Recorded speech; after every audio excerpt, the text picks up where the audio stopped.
Chers auditeurs, bien le bonjour pour une nouvelle vidéo. Pour faire suite à une nouvelle guerre qui va... Alors rien à voir bien entendu avec les Russes qui devraient nous tomber dessus sur l'Europe, très prochainement. Excusez-moi.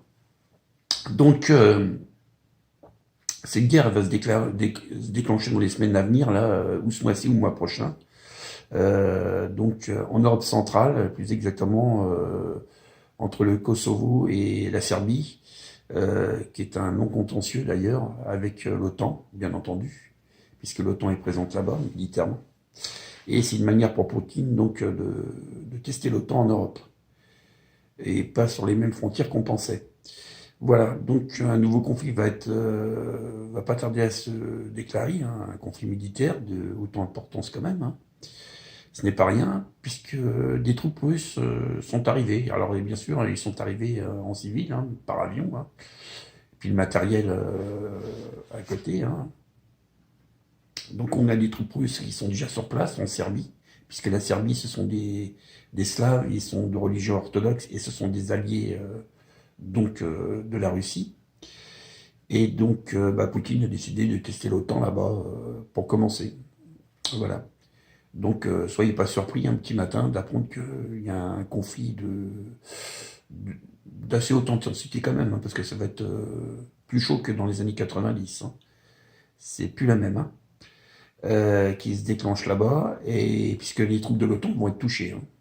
Les troupes de l'OTAN qui se retrouvent au Kosovo, quand les hostilités vont se déclencher, ils vont être touchés par l'armée serbe, hein, assistée officieusement de troupes russes. Voilà. Donc, ce qui est le plus inquiétant, c'est que la Russie a fait parvenir là-bas en Serbie euh, 6 armes, 6 ogives nucléaires, mais tactiques, hein, qui détruisent tous sur une dizaine de kilomètres. Hein, pas, voilà. Alors, c'est les Russes qui ont la main mise dessus, bien entendu, c'est pas l'armée serbe. Hein. Mais tout ça, c'est arrivé sur place. Alors, vous allez me dire, mais comment il sait ça? Bon, bah, j'ai les sources. Hein. J'ai une source bien placée ici à Paris. Bon, dans un endroit diplomatique, hein, si vous voyez ce que je veux dire. Voilà. Voilà, ça sert d'avoir quand même de connaître un peu de monde. Et puis voilà, donc c'est parti pour comme au 14, hein, voilà. Il va falloir faire avec. Et puis ils vont tester, hein, ils vont tester, hein, et puis si l'OTAN fait pas le poids, on aura une sérieuse visite de M. Poutine chez nous. De toute façon, dans les deux cas, hein, ne vous inquiétez pas, c'est pour cette année. Et comme je vous l'ai dit dans mes précédentes vidéos, c'est pour 2024 et c'est pas en 2030. Hein. Voilà. Alors ça, ils le savent, mais par contre, ils veulent pas paniquer la population. Donc, on vous dit que... Alors, ils sont quand même un peu rigolos là-dessus. Ils vous disent qu'il va bel et y avoir une guerre avec les Russes, mais que dans 3 ou 5 ans. Ils vous disent pas tout de suite. Alors que la réalité, c'est pour cette année.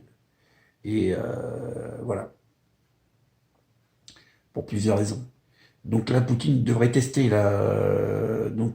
l'OTAN avec son allié serbe en Europe centrale, donc en ex-Yougoslavie, voilà, en Serbie plus exactement, au Kosovo.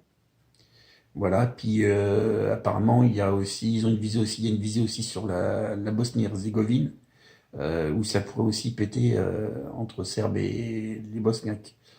Voilà, donc allons-y gaiement, hein. Voilà, comme ça fera 2 conflits, un en Ukraine, un en ex-Yougoslavie. Voilà, il n'y aura plus qu'à attendre après chez nous, hein, pour très bientôt. Voilà, voilà. Bon, bah écoutez, je ne vais pas vous retenir un peu plus longtemps. Restons dans l'actualité, à regarder ce qui s'y passe. Et puis, qu'est-ce que je vous dis d'autre? Je suis à plat avec tout ce qui se passe. Là, voilà, quand on sait ce qui va nous tomber dessus, je peux vous garantir que je ne prévois rien pour cette année. Hein. Ni mes vacances, ni... voilà. Ça va être terrible. Sur ce, bien à vous.